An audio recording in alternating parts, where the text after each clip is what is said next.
États-Unis, janvier 2003. Le bas-côté d'une route nationale, en plein cœur de l'État du Montana.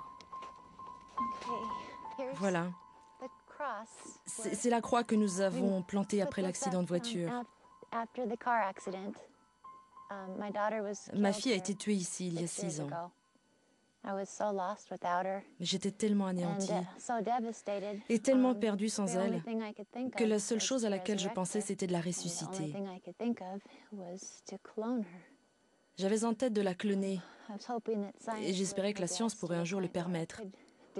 Et je garde toujours cet espoir.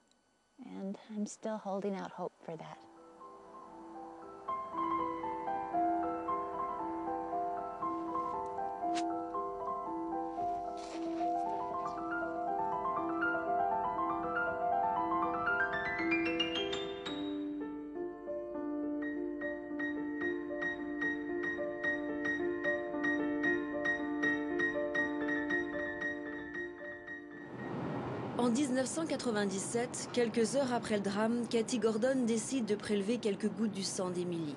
Depuis 6 ans, ces cellules sont stockées dans un laboratoire et attendent l'heure de la résurrection.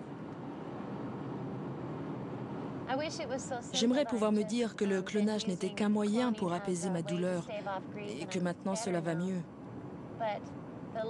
Mais j'ai toujours un doute. Que se passerait-il si cela était possible? Et si j'étais en train de rater une occasion extraordinaire? Et si finalement on avait réellement cloné un humain? Est-ce que moi je n'aurais pas le sentiment d'être passé à côté de quelque chose? Alors non, je ne veux pas affronter toutes ces suppositions. Et aujourd'hui, avec l'annonce d'un bébé cloné par les Raéliens, je pense que cela est devenu possible. Et que c'est possible dans un avenir proche. Le premier clone humain. Le 26 décembre 2002, lors d'une conférence de presse à Miami, Brigitte Boisselier, avec le soutien médiatique du mouvement raélien, annonce la nouvelle. Je suis très heureuse d'annoncer que le premier bébé cloné est né hier. L'information fait la une des médias et le monde de s'interroger sur la validité d'une telle annonce. Depuis, les doutes s'accumulent. L'expert indépendant mandaté par les Raéliens pour apporter sa caution scientifique se rétracte. Il parle d'un canular. Brigitte Boisselier reconnaît elle-même devant le Congrès américain qu'elle n'a jamais vu le bébé cloné. Nous avons voulu contacter les Raéliens. Personne n'a voulu nous recevoir.